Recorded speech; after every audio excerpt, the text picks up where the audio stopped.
Thank you to all of our participants for tuning in today. This is our first webinar of the new year, 2020. So welcome to AmeriCorps NCCC A to Z.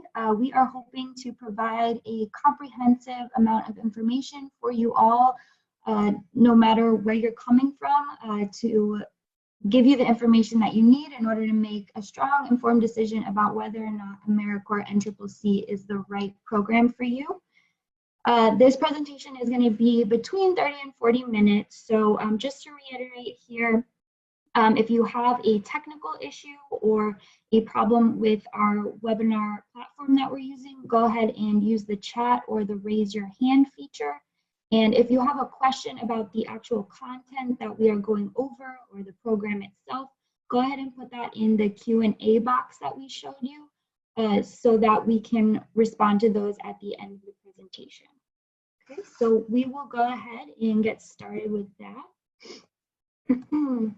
And so first, I really just want to get a sense of where everybody is coming from. So we're going to do a quick poll. And I want to ask you all a question here. So go ahead and read this. Which statement below describes you the best? You should see a pop-up with a question and some responses there. Go ahead and select the statement that pertains to you the most. So from not having thought much about NCCC at all to having already decided and applied. So you can go ahead and vote there. Just select the option makes the most sense for you, and I see them coming in. Thanks so much. We'll give you just a couple more seconds.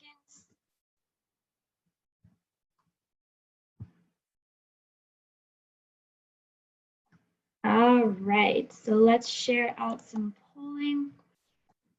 And it looks like we've got a diverse array of perspectives here. So hopefully we can give those of you who are still wondering about the specifics of the program all the information you need, and hopefully those of you who have thought a little bit more about it will still learn something from us today.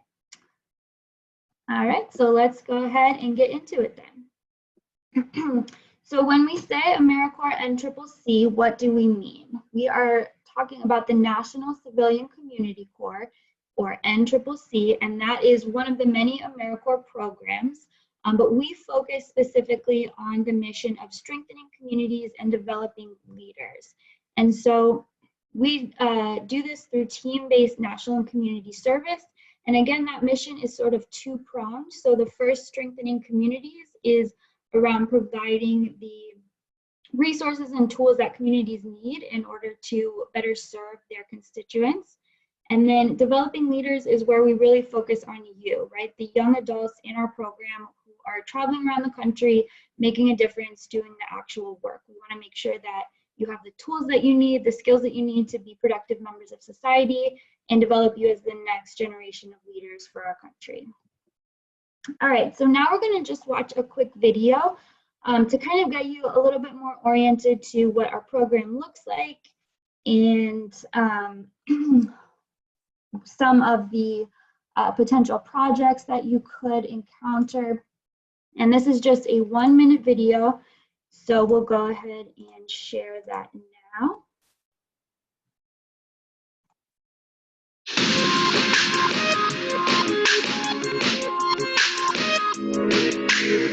You're a home for a family who's been out in the cold. You're a bottle of clean water in the hands of a thirsty child. You're a sandbag pushing back the flood. You're a traveler, a team member, a builder, a giver. You're a forklift driving, chainsaw wielding hand that reaches out.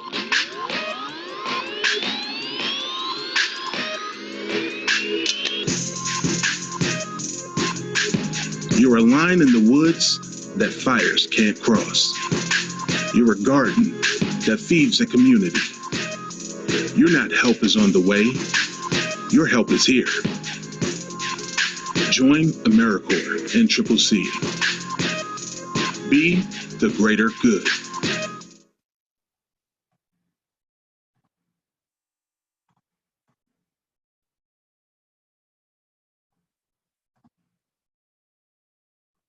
All right, so as you can see there, just getting you oriented a little bit into what the look and feel of AmeriCorps NCCC is. All right, so let's get into some of the details here. These are 4 basic categories that you're going to want to keep in mind if you're considering service with us. So we'll move left to right here. The first is the age range, really important. So we look for 18 to 24-year-olds, and we do have a supervisory position called the team leader position where the age limit is 18 and up. So there's no upper age limit for that team leader position. The time commitment there is really important. We do require 10 to 12 months of full-time service, and so the ability to kind of leave your hometown and come travel with us for that amount of time is really important. And we'll get into what stipulates the different amounts of time based on the different programs in just a few moments.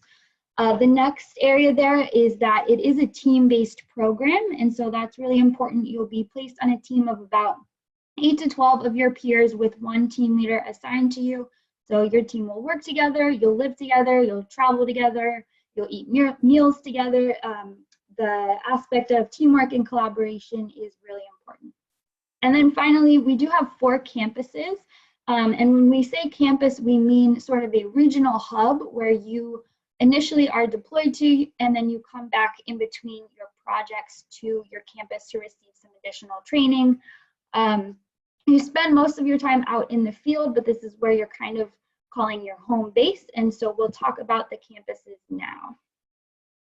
Okay, so this is our regional map. As you can see, there's these 4 regions broken up by color. So starting out west, you can see the Pacific region there is based out of Sacramento, California, and those states are in blue. The southern region is in green, and that campus is in Aurora, Colorado, which is just outside of Denver. The north central region is in orange, and that campus is in Vinton, Iowa. And then the southern region is in red, and that campus is Vicksburg, Mississippi. Okay, so let's just give you a quick scenario here so you can kind of get a feel for how the travel works. For example, if you are accepted into the program and then you are assigned to the Pacific region, you would go ahead and hop on a plane or hop in your car. We would take care of your travel out to Sacramento, California. You would then stay there for a couple of weeks, getting some training, meeting your team, meeting the other members of your cohort. Once you're ready to deploy out to your first project, let's say that's out in Washington State, maybe you're going to be working at a summer camp for kids. So you and your team would head up to Washington State. You'd be there for several months, completing that project. And then once you've wrapped up that summer camp, you'll head all the way back down to Sacramento. You'll just be there for a couple of days for what we call a transition. You'll get a little bit of debrief, a little bit more training just to kind of wrap up, see how everything went. And then you'll be ready to head out to your next project site. For example, that could be out in Utah. Maybe you're going to be working in a national park, helping to rebuild some hiking trails. So if that's the case, you and your team again will head out to Utah. You'll be there for 3 to 4 months. And then once you're wrapped up, you'll head all the way back to Sacramento again to do your transition. So teams typically do about 4 projects per cycle or per service term. And then that's kind of how the flow of travel works. So you're really spending most of your time out in the field, traveling around the country and completing the work. I would say overall, the amount of time you're spending at the campus itself, so at either Sacramento, Aurora, Vinton, or Vicksburg, would be probably around a month to 6 weeks total throughout the entirety of your 10 to 12 months with us. Okay, so if that makes sense, we'll go ahead and move on. So we do have, as far as our structure, a couple of different options available to you, 2 different sort of experiences or paths. These are both under the AmeriCorps NCCC umbrella. We have Traditional Corps and FEMA Corps, and they have several differences which we're going to go over. So Traditional Corps there in green on the left is sort of our original experience. It is 10 months of service, very demanding, and it's mostly hands-on projects. So you're going to be doing things like, working in national and state parks, working with kids, doing construction projects, planting trees, all kinds of stuff that's very hands-on, a lot of outdoor work. And we do have within the traditional Corps program, the Corps member experience, which is 18 to 24-year-olds, and the team leader experience, which is ages 18 and up. The team leader is really sort of the supervisor of the team, in charge of mentoring, managing projects, leading them from start to finish. On the other side there, in blue, we have the FEMA Corps program. Now this program is still under AmeriCorps NCCC, but it is 12 months instead of 10, and it's more professionally based. So instead of being more hands-on, you're gonna get a lot more administrative experience, mostly in an office setting, and you're working directly with the Federal Emergency Management Agency on disaster preparedness and response. So it is a little bit more of a professional development experience for you. And again, we do have the Corps member and the team leader positions for the FEMA Corps program as well. All right, so let's go ahead and move on. I want to kind of test your knowledge just a little bit as far as the two types of programs that we have, and just to kind of see whether you were paying attention with us. So I'm going to launch this poll now, and I want to see if you understood the difference between traditional Corps and FEMA Corps. So which of the following is not one of the differences that I just mentioned? Go ahead and select your response. I'll give you a few moments for that.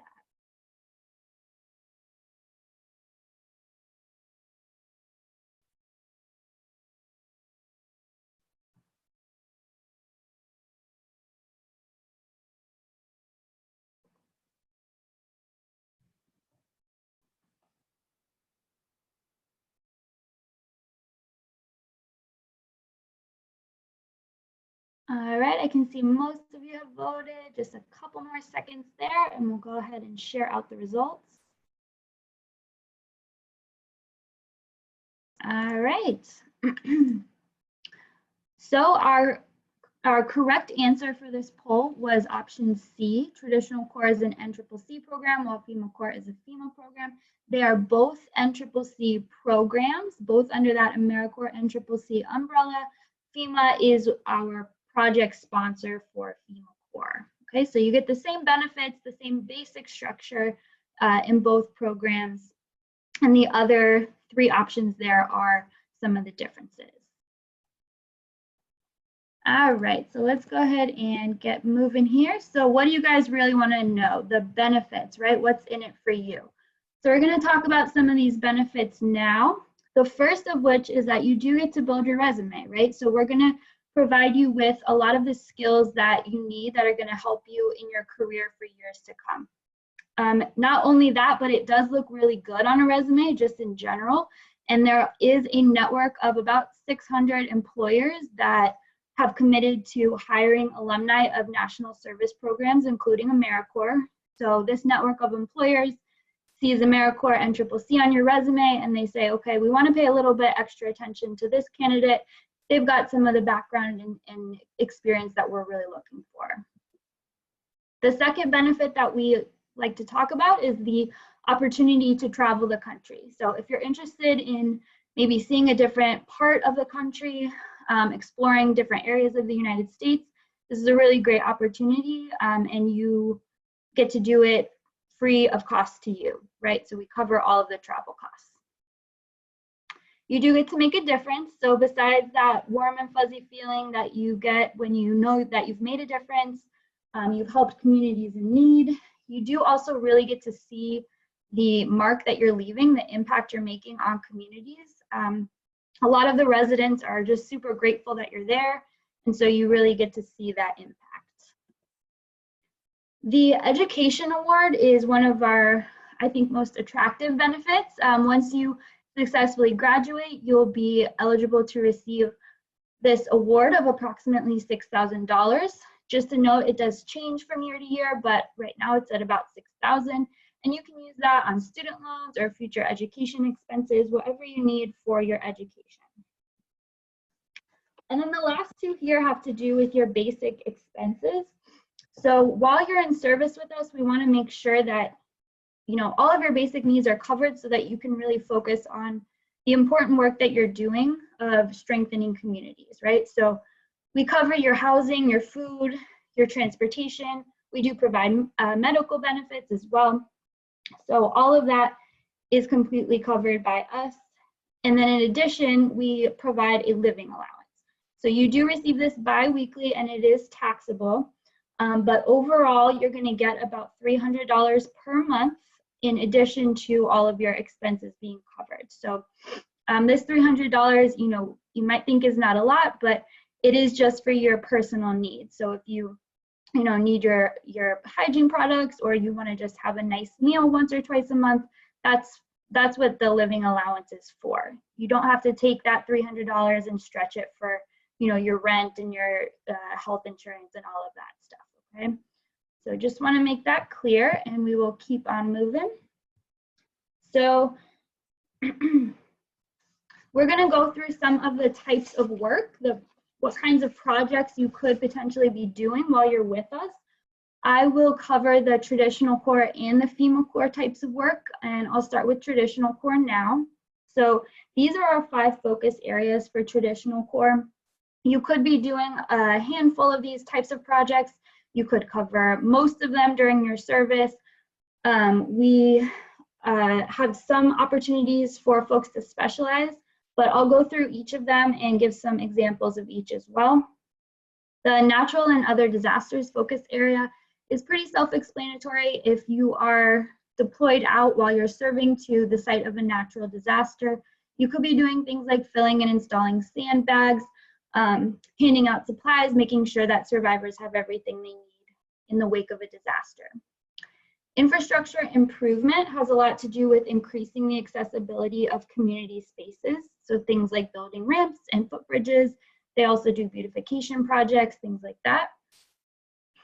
Urban and rural development is one of our more broad focus areas. So we do work a lot with Habitat for Humanity. That's one of our big project sponsors. So you could be constructing or rehabilitating affordable housing with them or a different organization. You could be working with children. You could be managing a community garden. There's really a lot of things within that urban and rural development bucket. Environmental stewardship and conservation is pretty much what it sounds like. Whenever you're working in a state or national park, building or repairing hiking trails, planting trees, doing prescribed burns, all of those examples fall under environmental stewardship.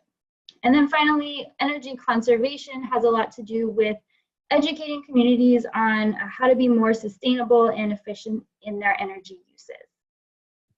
Okay, so those are some of the traditional Corps focus areas. And I would say in general, this is definitely not a broad sweeping statement, but overall, most of the traditional Corps projects are going to be outdoors, and most of the FEMA Corps projects are going to be indoors. Again, there are exceptions. It's not a completely explicit statement, but it is a little bit easier to kind of conceptualize things that way. So let's go on to FEMA Corps now. These are the 5 types of works, or the 5 focus areas for FEMA Corps.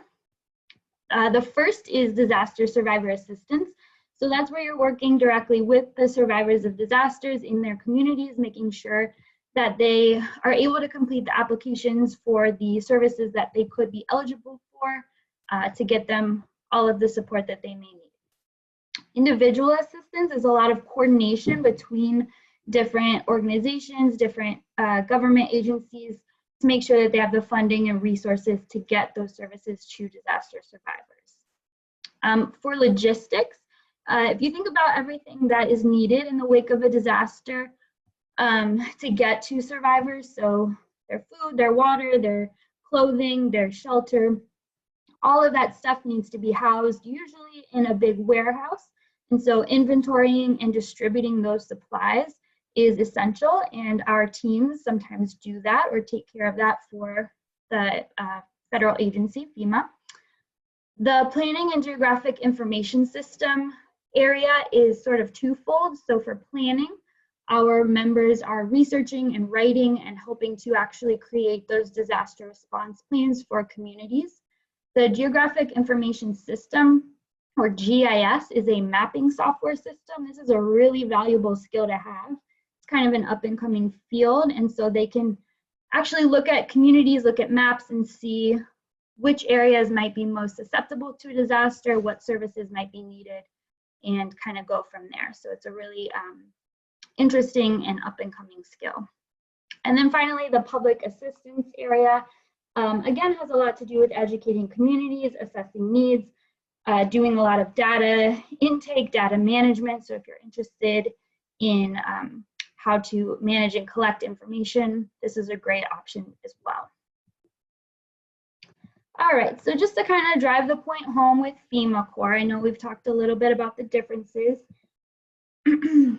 but we do say it's kind of like an internship on steroids. You're still traveling with the team, still in a residential program, and you do get that FEMA specific training. So you're working directly with federal employees on those administrative projects, usually in an office setting. They do sometimes get out into the field, as you can see in this picture, to kind of assess the damage, talk to survivors, and the focus is on emergency management. So unlike the traditional Corps, where teams are sort of bound by their region, those 4 regions I showed you on the map, FEMA Corps teams travel throughout the country. So they could really go anywhere, just because it really depends on where they're needed and what projects we have available with FEMA. And then again, that special focus on professional development is really key. All right, so now that we've talked a bit about the basics of AmeriCorps NCCC, so the requirements, the time commitment, the difference between the 2 programs that we have, where we serve, the benefits, the types of projects you could be serving on. Now we're going to get a little bit deeper into exactly what day-to-day service could look like for you. This is not completely comprehensive, but we did want to do a deeper dive so that you can kind of see what to expect from sort of start to finish. Okay, so again, starting on the left-hand side, we're going to move to the right. So for the selection and placement process, this is something that we're not covering completely today, just because it is such a lot of content to cover. But basically, in order to apply, you'll go to my.americorps.gov. You'll complete the application. If you're selected, we'll send you an invitation.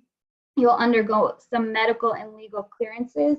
And that's really just to make sure that everybody who we invite is going to be the best fit, going to be most successful, and is legally eligible to serve with us. So once you're assigned to a campus, you will leave your hometown, you'll travel, and that travel again will be covered by us via the method of transportation that's most convenient for you. You'll travel to the campus that you've been assigned, and you'll arrive, you'll be greeted by staff and team leaders who will kind of get you oriented, get you settled in to AmeriCorps NCCC, and everything that your service year will entail. Okay, so once you arrive, we do want to make the note that we do have to drug screen our members. The drug screen does cover several different substances, including marijuana. So you just want to keep in mind that while it may be legal to possess marijuana in some states, it is still considered illegal according to federal law. And because AmeriCorps NCCC is a federal program, all of our Corps members and staff are expected to comply with the federal law. So a positive test on a drug screen for any substance, including marijuana, at any time during service will have to result in the dismissal from the program. So we just want to make sure that you can plan accordingly for that. Okay? Also during training, we call that Corps Training Institute, or CTI. So that's that middle icon there.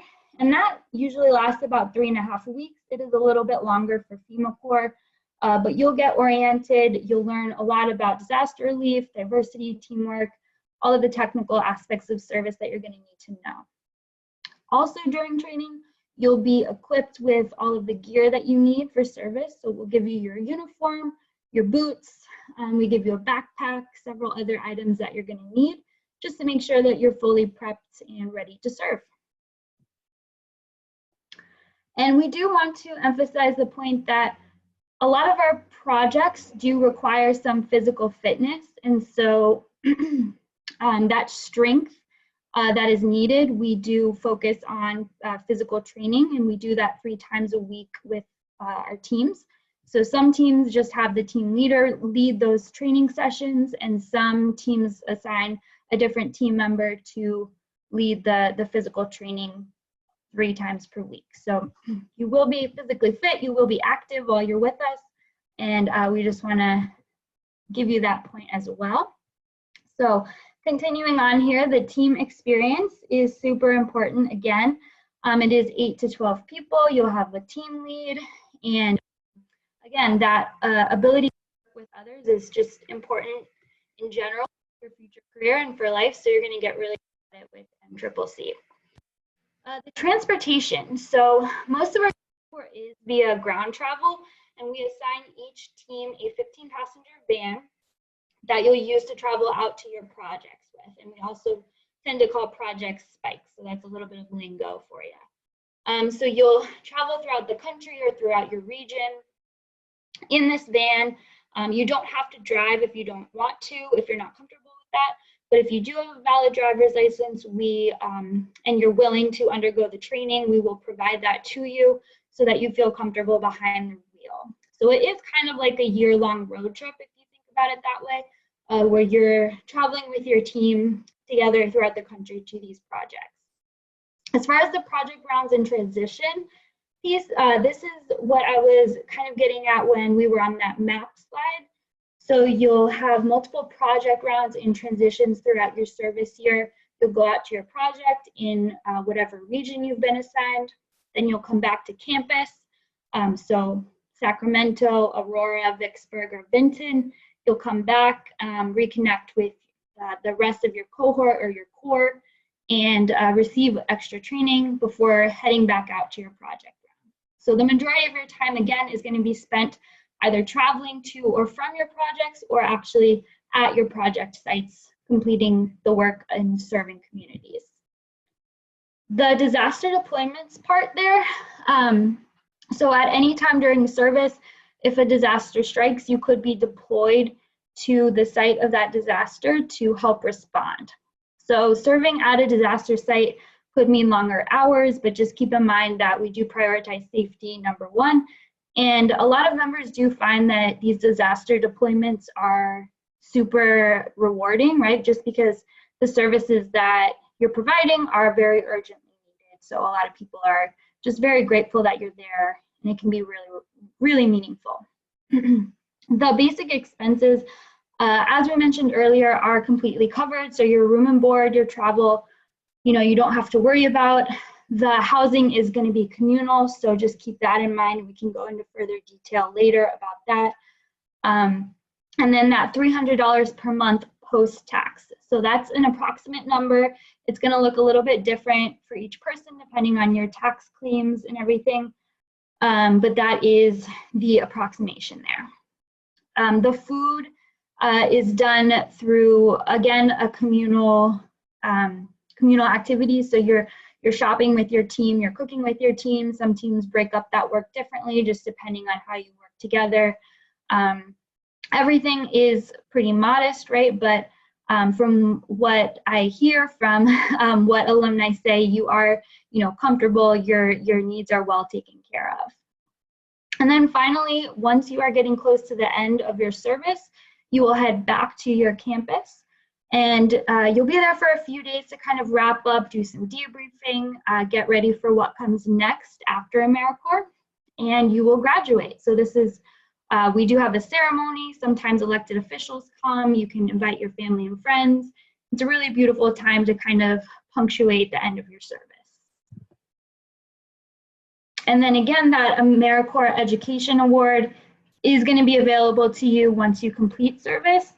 At this time, once again, it is around $6,000. Just keep in mind a couple of other things. While you're with us, if you do have some student loans already, those could be eligible for forbearance while you're serving with NCCC. And that basically means that you would not have to make any loan payments while you're with us, and the government could go ahead and pay off any interest that accrues while you're serving in AmeriCorps NCCC.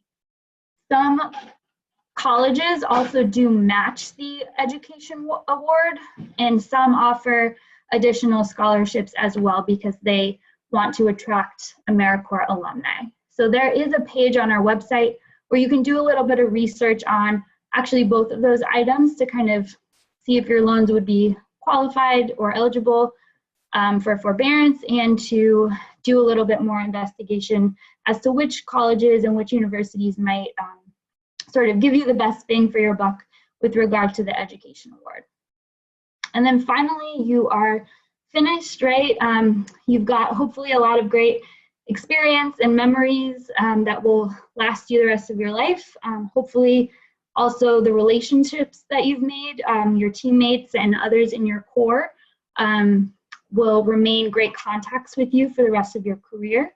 And you'll also be ready to kind of share your story as an alum and continue spreading the word about AmeriCorps NCCC so that others can take part and serve if it's the right fit for them.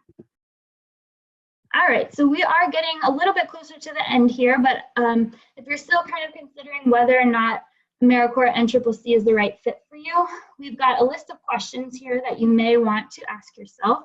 So hopefully these can be helpful to some of you as you decide. The first three have a lot to do with just the basic requirements of the program. So your availability to come serve with us full-time for 10 to 12 months, your age range, and your willingness to leave your hometown for that amount of time and serve with us. Those are all really important. If you are interested in trying out lots of different projects before kind of deciding which is the right step for you to take in your career or education, this is a great place to do that. Whether you're exactly sure what you want to do or you need exposure to some different projects to kind of make that decision. Either way, this is a great place to decide. If you are interested and open to finding and meeting people from diverse backgrounds, again, NCCC is a great place to do that. We recognize that our members come from a lot of different situations, a lot of different backgrounds, and so the ability to work with people who are just different from you is a great skill to learn. And then finally, we are really looking for folks who are willing to put the needs of their communities and their team ahead of their own comforts and preferences while they're serving with us. We want folks who want to make a difference, and so if that's the attitude that you're coming in with, your core year is going to be very successful. Okay, so I have one last poll for you all, and I will go ahead and pull that up here. So this is just to end. I want to see what is most exciting or most attractive to you about serving with NCCC, about the prospect of service with us. So go ahead and put in your selections there. I see some of them rolling in. I'll give you just a few moments for that.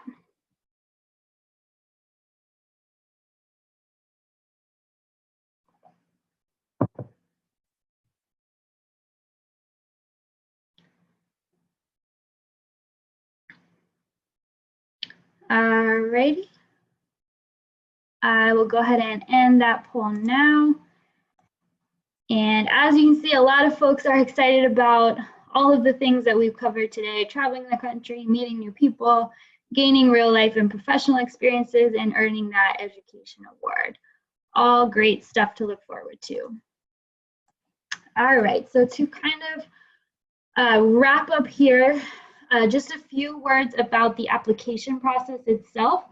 So if you are ready to apply, you can go to americorps.gov/NCCC and you can get some information on how to apply and some guides on that, as well as the accessing the application itself for our upcoming deadline. So if you're looking to apply soon, you would be considered for our summer cohorts or our summer start dates.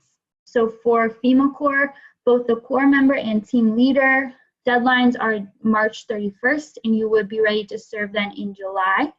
And then for traditional Corps, if you want to be a team leader, make sure you apply by the end of February, and your service would start in June.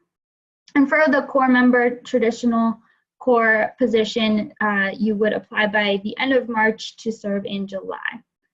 If you're interested in our next webinar, that content of the webinar will be the application process itself, hopefully in the form of an application workshop, which will take place around February.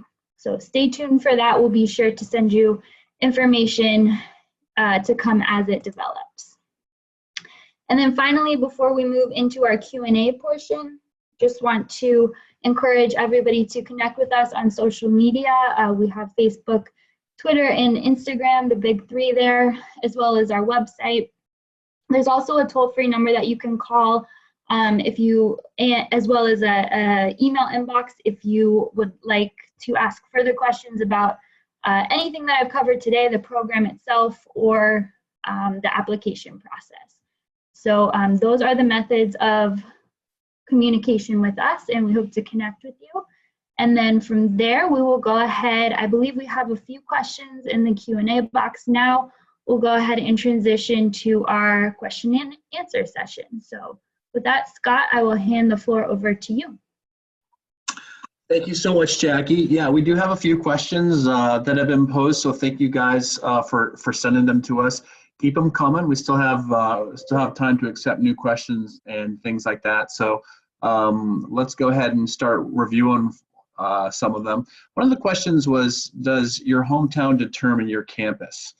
And we can say specifically when people join for the FEMA Corps program. The FEMA Corps program is in one specific location, and it's either in the southern campus in Vicksburg, Mississippi, or it's in the southwest one over in California, in Sacramento. So if you do choose the FEMA Corps, you're going to be at one of those campuses for that service term. As far as the other one, I'm going to field this to my panelists for the traditional campuses. In some terms, when you apply, like for this winter 2020 term that we're getting for right now, there's only two campuses available. One of them is the southern campus and the other is the traditional campus. So the people that want to do FEMA are going to Vicksburg, Mississippi, and the people that want to do traditional core program are going to the northern campus. But in our summer class, which is our biggest class, all four campuses are receiving people. And I'm not 100% sure how they choose who goes to what campus, but it doesn't have to do with location to your hometown. Does anybody else have a thought they want to share with how we determine who goes to what campus, what traditional campus?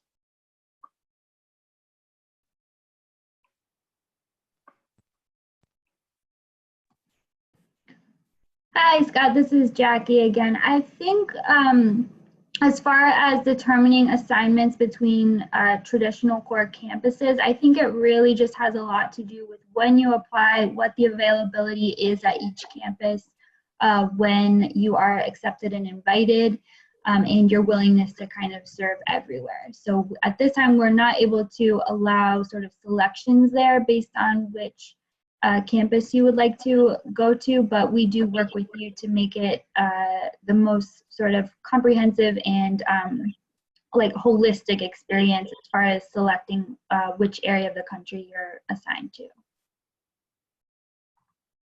Awesome, thanks. Cool. So we had another question that one of the panelists, Erica, is going to answer. It's about whether the AmeriCorps NCCC program has any part-time work options or locations that are locally based in one's hometown. So Erica, if you want to go ahead and respond to that question, please do so. Thanks, Scott. Yes, so within the kind of AmeriCorps umbrella, there are two other programs besides AmeriCorps NCCC. The first one is AmeriCorps Vista, and typically with Vista, you're working with a nonprofit organization, or sometimes I believe you can also work with kind of like maybe a local type government. organization, and you're working to alleviate poverty is the focus of this, but you also could apply, you can choose your location whenever you apply. So if you are looking in your hometown and you see a listing for that program, you can select that position. And they also have a summer associate program, and you can visit our website for a little bit more details about that program. So that's AmeriCorps Vista.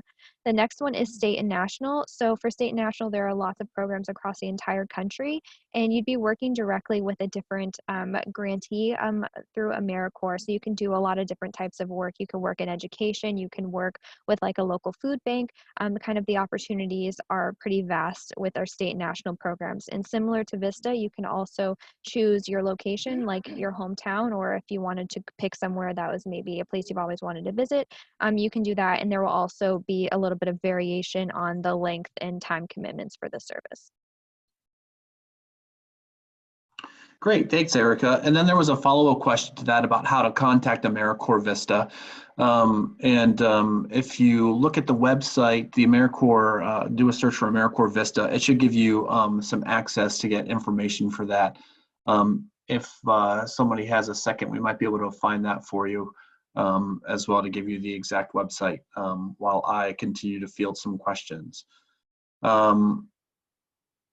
It looks like the next question is about the application process and the program and how they select people and assign people to different projects. To answer that, I've got Caitlin ready from our panelist group, and she's going to kind of help us with that one. Caitlin?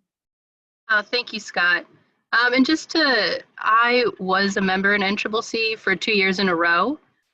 So thinking about it, going through the application, it's more broad rather than talking about like specific projects or anything. So you're going to more so just be talking about your experience with community service and how you served communities, not so much exactly what you want to be doing. Because once you're in the program, you could be doing anything. So for me, I had experience with youth development, but I did FEMA Corps, and I ended up doing a lot with disaster relief. So it really just depends. And for your question about do you stay with your group throughout the service year, it will vary depending on what campus you're at. So at the Pacific region, I was with the same team the whole year, but at other regions, they have where they will switch their teams periodically throughout the year. So it really will just depend. Great, thank you, Caitlin. Cool, we're cruising right along. So there was another question about when the application period will start for the fall 2020 class.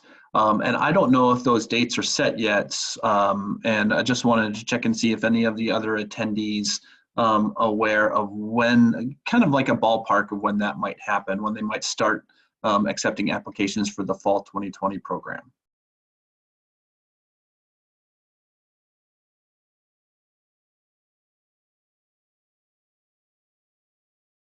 Hi, this is Jackie again. You can check back for the fall 2020 listings in the summer of this year. We will also be announcing those over the email subscriber list where you received your invitation to attend today's webinar. So we'll make sure to send just a blanket notification that those application listings are open. Just keep in mind that we do not have a FEMA Corps start date for the fall of 2020. So if you're interested in FEMA Corps, you would need to begin service summer of this year or wait till winter of 2021. We just have 2 start dates for FEMA Corps. But if you're interested in traditional Corps, again, that fall 2020 application will be open sometime this summer. So stay tuned for that. Thank you, Jackie, again for your input. Good responses. There was another question, can I apply for the program more than once? And so a lot of times what people will do is if they're excited about getting in with the program, they will apply to all the available programs that are for that service term. So if they wanted to apply for summer, they would apply for the traditional program and the FEMA program. They would apply to as many campuses as they can. And so then they get picked for one of those programs, and that's what they stick with. So you can apply for more than program during one service term. If you're talking about more kind of, can I do more than one service term? The answer is definitely yes. You can do as many service terms.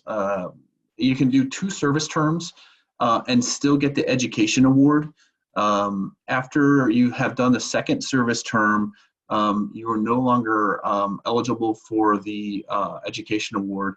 And I believe, and I'm going to ask my attendees to confirm, or my fellow panelists to confirm this, I believe that you can only serve 3 terms in total. Does anybody want to chime in and let me know if that's accurate?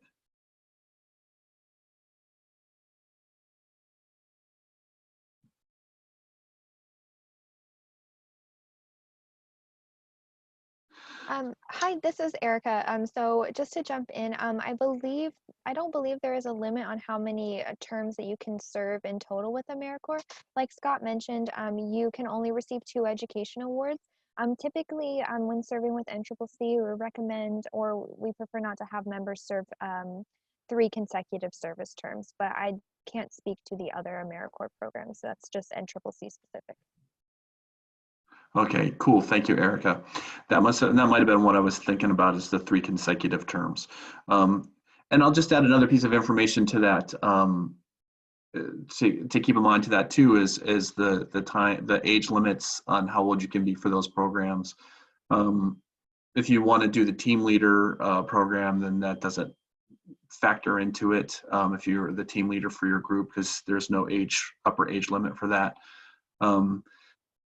But you will only be getting that modest stipend if you go more than 2 terms. And that's true if you go 2 terms as a core member, 2 terms as a team leader, or 1 term as a core member and 1 term as a team leader. So, yeah. All right, so we have another question. And again, these are some great questions. So if you guys have some more, we still have some more time to keep looking at them. We have another question about someone who was a VISTA volunteer a while ago and is wondering if they can serve again with AmeriCorps NCCC, and the answer to that is yes. And another question about whether or not someone has to be a citizen of the United States to participate. And our research has determined that either a U.S. citizen or a U.S. lawful permanent resident is permitted to serve. So you either have to be a U.S. citizen or a U.S. lawful permanent resident. All right, and we've got another question coming up regarding part-time programs. Are you still provided housing or transportation? So for the part-time programs, my understanding is that you would be responsible for your own housing in those situations. The only program that AmeriCorps offers that provides the housing is the NCCC, the residential NCCC program that we've been talking about today.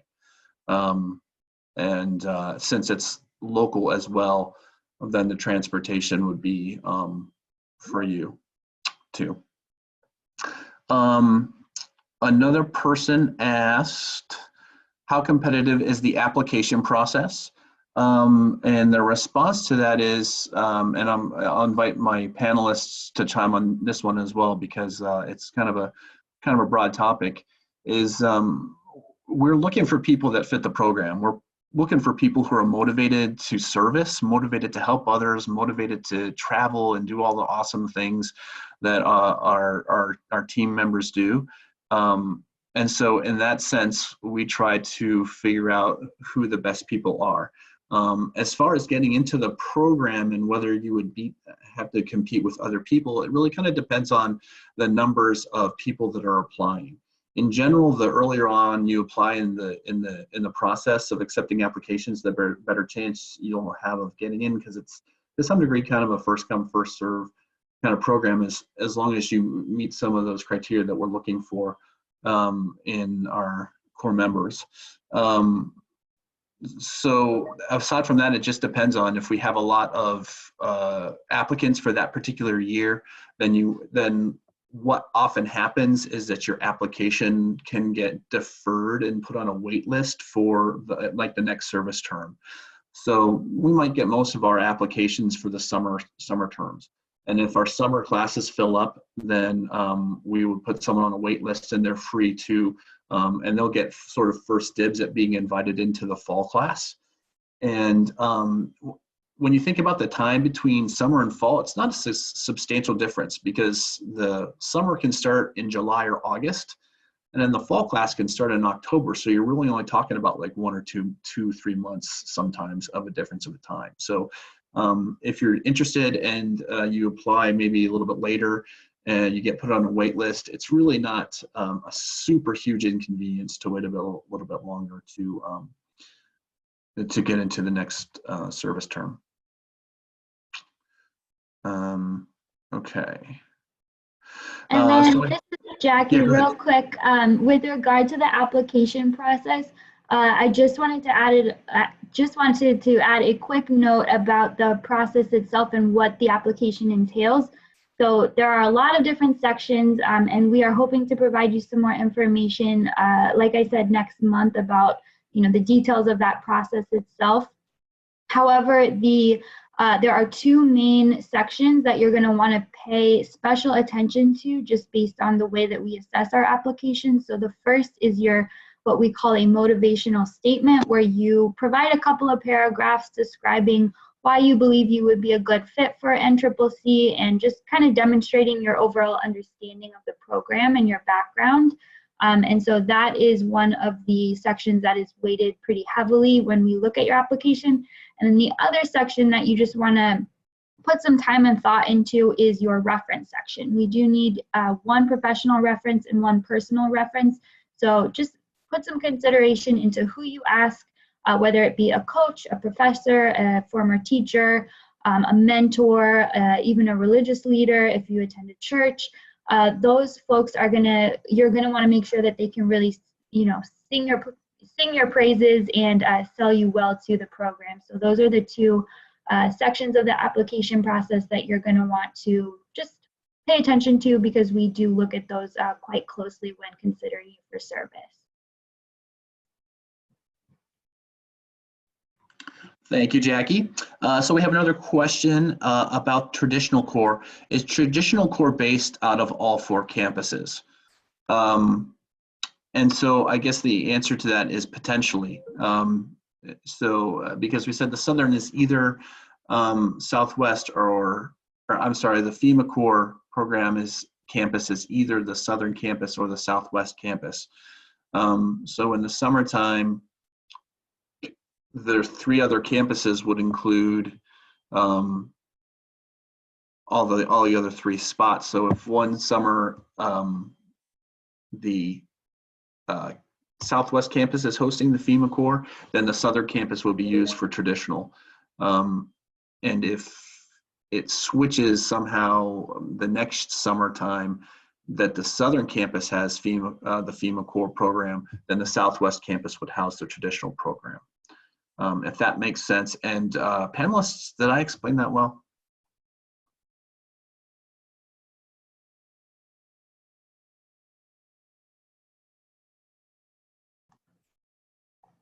Yeah, Scott, this is Jackie again. I'm not sure exactly which campuses are invited based on which start dates, but they do rotate, like you said. But essentially, Traditional Corps is based out of all 4 campuses. So depending on what time of year you are applying, you could be assigned to any of those 4 campuses, right? Sacramento, Aurora, Vinton, or Vicksburg, while FEMA Corps, as Scott mentioned, is just out of the Southern campus in Vicksburg or the Pacific campus in Sacramento. So I hope that clears things up. And if any other panelists wanted to add on to that, feel free there.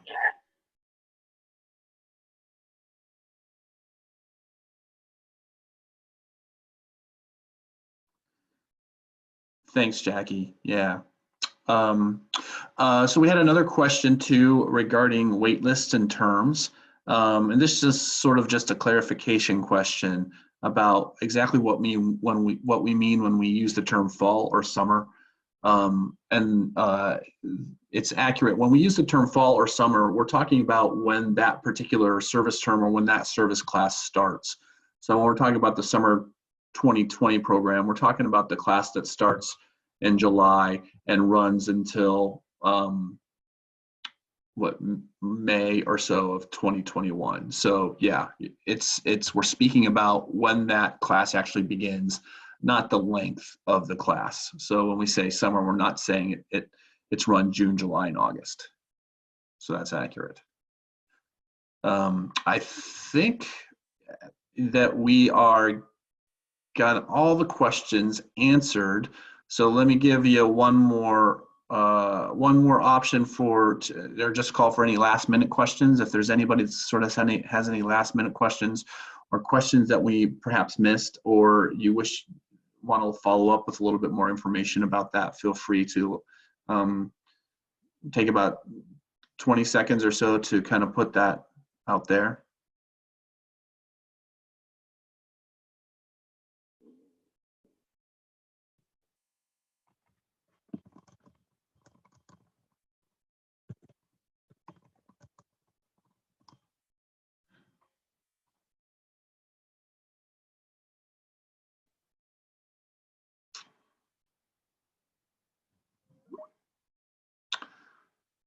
Okay, so we got one more question. Someone's asking for a little more guidance about what would be a good program for certain people with certain situations to be a part of, and we're going to have one of our panelists address that question, kind of one-on-one with that individual. So kind of hang on the line there, and we'll get working with you on that one. So I think that's about all. We're kind of getting close to our time period. So we'll go ahead and wrap up with that as our final question is being answered. Just a few notes before we close out. First, there is going to be a survey that pops up on your screen directly after this webinar is ended. So if you could, we would really appreciate your feedback. This will help us inform future content, future webinars, and hopefully continue improving the experience for everyone. It will also give you the opportunity, if you didn't get the opportunity to ask your question during this event, you'll be able to set up some time with us to have somebody follow up with you via phone or email to get all of the questions that you have answered. So if something else occurs to you right after we hang up today, or you just would like to ask another question, be sure to complete that survey. There's a section there for us to follow up with you. You can just indicate that. Additionally, we will be following up via email with everybody who attended today so that we can just thank you again for your attendance and share with you both the recording of this webinar as well as the slide deck so that you can both share that information with anybody in your network who was not able to attend today but who might be interested, and also so that you can peruse that information later and as you get closer to applying for NCCC.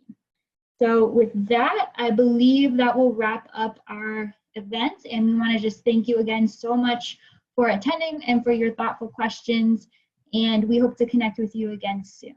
So thanks so much and have a great day.